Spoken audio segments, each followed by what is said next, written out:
Well, hello everyone.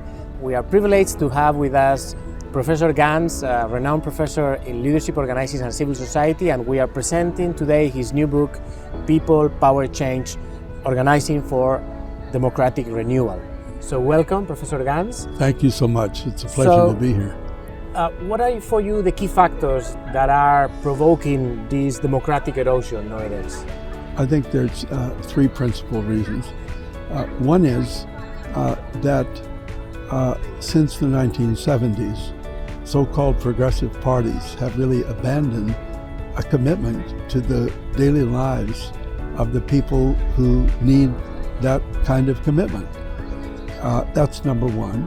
Number two is a politics that has become much less about people dealing with people than about data points dealing with data points. And in the case of the United States in particular, a constitution that really was designed and serves sustaining an oligarchy rather than a democracy. And there are reasons for each of these things, but when they converge, then it creates a crisis.